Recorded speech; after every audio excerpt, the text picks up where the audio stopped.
welcome back to Virtual Storytime from the Newark Public Library. As always, we're recording this live story stream on land that rightfully belongs to the Lenape Indians, and if you are tuning in from anywhere in our fair city of Newark, New Jersey, you are probably on land that rightfully belongs to the Lenape Indians as well. I am your host, Mix Alley, delighted to be with you again this week. That is mix like mixtape, not Ms., Miss, Mr., or Mrs., because, as you can see for yourselves, I'm not a boy, I'm not a girl either. I'm a non-binary unicorn, and my storytelling companion is a unicorn who is a boy. Please put your hands together for Jonathan Van Unicorn. Hello, good morning. Oh, welcome to another week of virtual story time. We are so delighted to see you. Jonathan, I am so happy to see you too. How are you doing? Oh, Mick Sally, I'm very excited to wish you a happy second week of Pride Month. Jonathan, thank you so much. Happy Pride Month to you as well. Just in case folks are wanting a reminder, or maybe were not around when we talked about Pride Month last week, can you sum up what we've learned about Pride Month? Oh, yes. Well, Pride Month is when we celebrate members of the gay or LGBTQ plus community, and basically what that means is that what LGBTQ plus means is the whole community of people who do not necessarily conform to a lot of people's expectations about gender or sexuality. Jonathan, that was a very good explanation. Gender and sexuality are big words. Do you think that some of the people watching might be confused by those? Oh, they might be, but they're really very simple. Gender is whether you're a boy, a girl, or something else. Like, I'm a boy and Mick Sally is something else. And then sexuality just means who you like, who you have crushes on, who you fall in love with. All of that delightful stuff.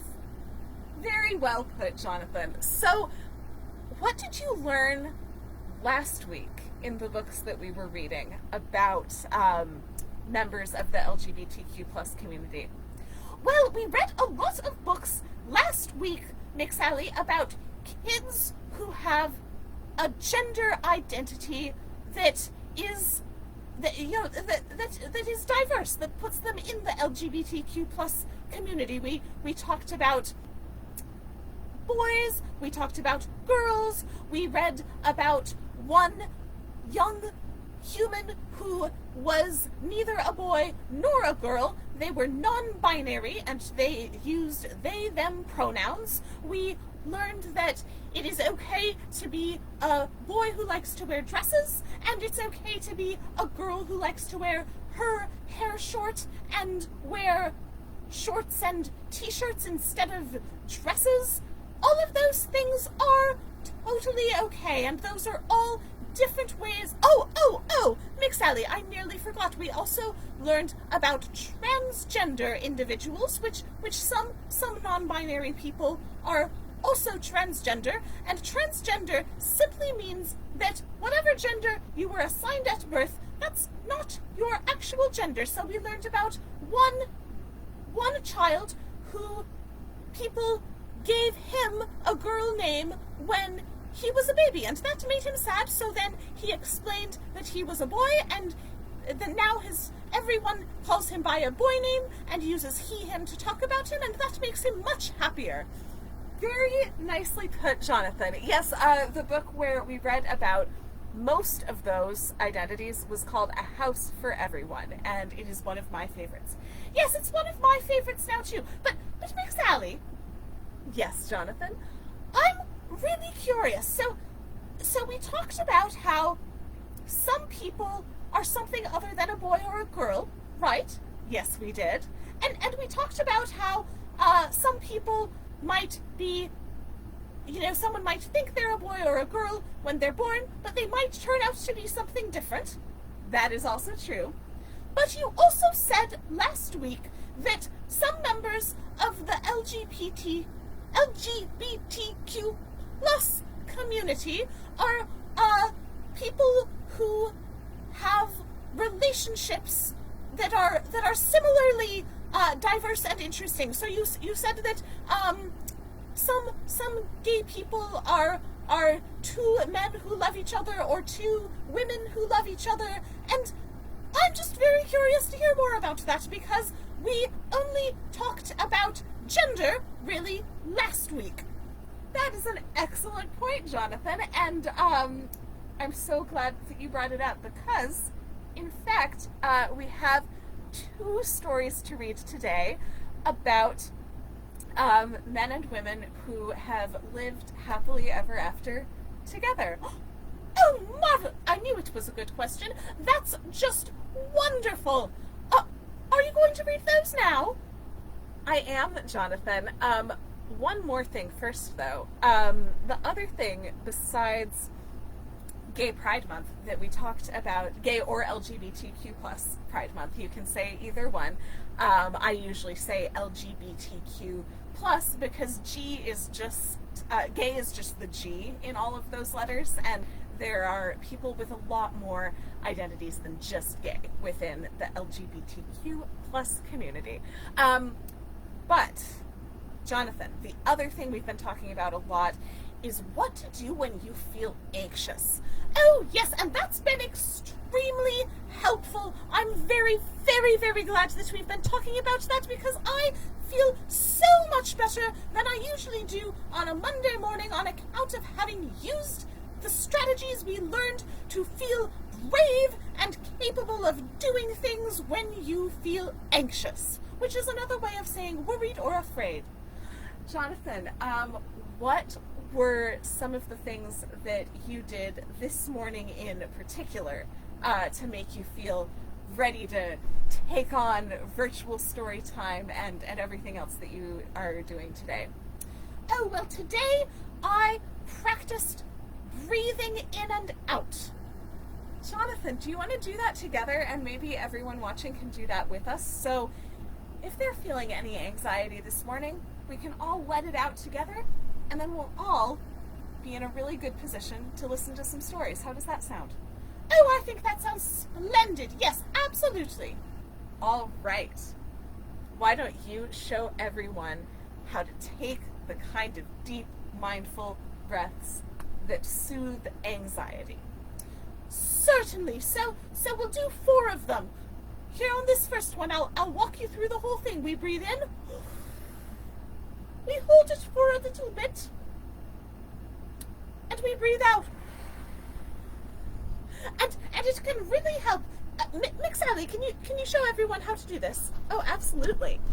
It can really help to put your hand on your stomach so you can feel your breath blowing you up like a beautiful balloon or opening you up like a beautiful blossoming flower, right? And then you let it out and relax. Let's all try 3 like that together. All right, Jonathan, I'm going to count them off with my hand, but if you all want to keep your hand on your belly, go for it. All right.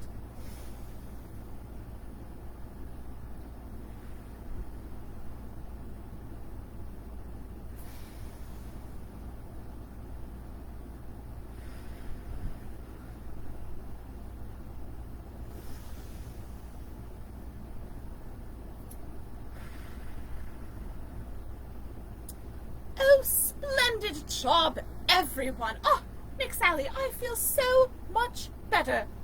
I'm so glad, Jonathan. You know what? I do too. Do you feel ready to listen to a story? I think I do. Well, that's great because I feel ready to read one. Oh, marvelous. I'll take a seat. All right, folks. So we're going to be reading 2 picture books today. Usually we read 1 chapter book and then a little bit of our chapter book, which right now is Peter Pan. But today we'll be reading 2 books. two shorter books instead, and we will go back to Peter Pan this afternoon. So we're going to read two books today. The first is A Tale of Two Daddies, and the second one is A Tale of Two Mommies. And if you've been hearing me and Jonathan or other people in the world talk about Pride Month and you've been curious about what that means, these are two books that are going to show you what it might be like to be a kid who has either two mommies or two daddies. Because just like we've been talking about, sometimes a woman and a man fall in love, or a boy and a girl have a crush on each other, but other times two girls might have a crush on each other, two boys might have a crush on each other,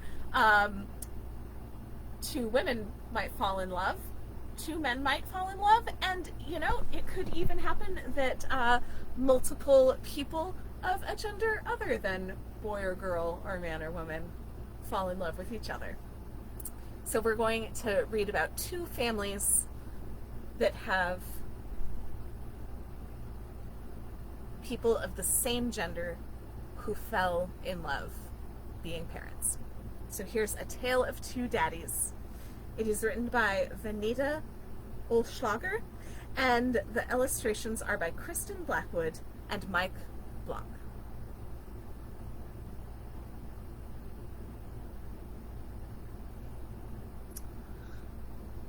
Here's a boy and a girl talking.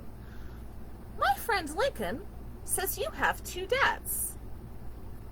That's right, says the girl. Papa and Daddy. Oh, looks like Papa and Daddy are right nearby. Who's your dad when your hair needs braids? Who's your dad when you're afraid? Papa's the one when I need braids. And Daddy is there when I'm afraid. Which dad would build your house in a tree? And which dad helps when you skin your knee? Oh, this friend of our protagonist here has a lot of questions about what it would be like to have two dads. But it seems like she is willing to answer. Papa's the one who builds in a tree, and Daddy's the one who fixes my knee. Which dad helps when your team needs a coach? Which dad cooks you eggs and toast? Daddy is my soccer coach, and Papa cooks me eggs and toast. Who's the dad who helps with homework? And which dad helps when you're covered with dirt? Both my dads help me with math, but Papa's the dad who helps in the bath. Which one makes your birthday cake? Who is the one who stays up late? Daddy makes my birthday cake, but neither one likes to stay up late. What's she doing? Yeah, she's reading with a flashlight under her covers, and it looks like she's got a stuffed animal friend there too. Which dad helps you with the litter box? Which dad helps you match your socks? Papa helps clean Kitty's litter box, and I'm big enough to pick my own socks. Who's your dad when chasing your dog? Who's your dad for catching some frogs? Neither dad can catch my dog, but both of them can catch a frog. Which dad helps when your day begins? And which dad is there to tuck you in? Papa's awake when my day begins, and both of my daddies tuck me in. Who is your dad when you're sad and need some love?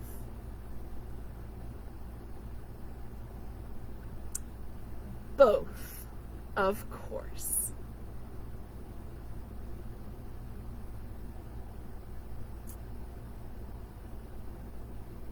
So the main character in this book has two daddies, Papa and Daddy, and they are both there whenever she needs to be loved and taken care of. I love that book. I hope you enjoyed it as well. We're going to read another book now. This is by the same author who wrote A Tale of Two Daddies, but this one is called A Tale of Two Mommies. So just in case you have questions about that as well, we've got you covered. Here's A Tale of Two Mommies, written by, again, Venita Olschlager, with illustrations by Mike Blanc.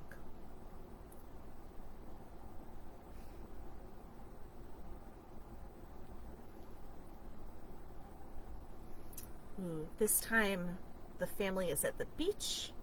The two moms are right over here, and these two other kids have some questions for our main character. If you have a mama and a mommy, who fixes things when they break? Oh, mommy has all the tools. There's nothing she can't fix or make. Who's your mom for riding a bike? And who's your mom for flying a kite? Mama's the one for riding a bike. She's also the one for flying a kite. Which mom is there when you want to go fishing? Which mom helps out when your kitty goes missing? Mommy helps when I want to go fishing, and both mommies help when kitty goes missing. Glub, glub, glub. They're in the water now at the beach, so the questions are coming out a little bubbly. Translation: who's your mom when you set up your campsite?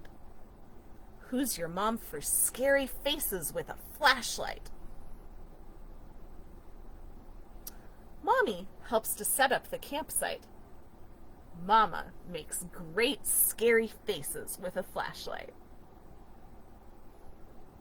Do you have a parent or another caregiver who tells you stories? Do you like when they make good faces and good voices? Which mom coaches your t-ball team? Which mom's there when you've had a bad dream? Mommy is the coach of my t-ball team, and both mommies are there when I've had a bad dream. Who's your mom when you're climbing a tree? Who's your mom when you scrape your knee? Mama helps me climb a tree. Both moms help when I skin my knee. Who empties your pockets at the end of the day? Who teaches you the polite thing to say? I empty my own pockets at the end of the day. And both my moms know the polite thing to say. Does either mom like to pet a snake? Which mom likes to bake some cake? Neither mom really likes a snake, but mommy likes to bake the cakes. Who's your mom for making beans and rice? Who helps you out if your friends aren't nice? Mommy makes me beans and rice, and she also helps when my friends aren't nice. Which mom sorts your collection of rocks? Which mom is there when you just need to talk? I'm the one who sorts my rocks. And of course, both moms are there when I need to talk. And that's the end. Thank you so much for joining us for virtual story time this morning. If you have any questions about anything that we've talked about today, oh my goodness, do not hesitate to reach out in a comment or direct message to the Newark Public Library. Jonathan and I are always happy to hear from you. With that, I know we skipped our chapter book today, but we are sure not going to skip a unicorn dance party. So I'm going to cue up some music and get Jonathan back in here. You can catch me and Jonathan every weekday, Monday through Friday at 11 a.m. and again at 2 p.m. So please come back and join us again soon. We also have virtual bedtime stories at 7 p.m. on Monday evenings, and oh my gosh, it's Monday today, so you can join us for some bedtime stories tonight.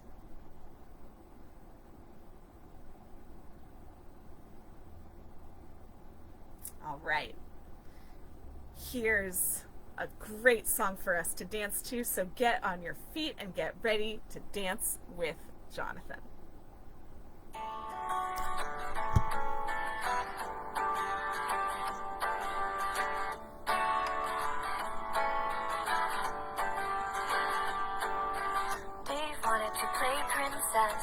With the crowns and castles crowned, they frowned at him and said, "Sorry, you're not allowed."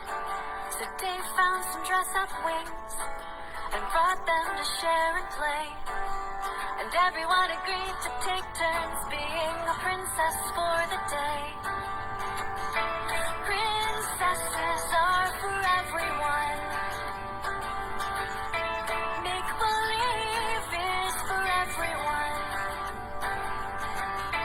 Getting dirty, playing outside is for everyone. We do the things we like to do because everyone likes to have fun, and having fun is for everyone.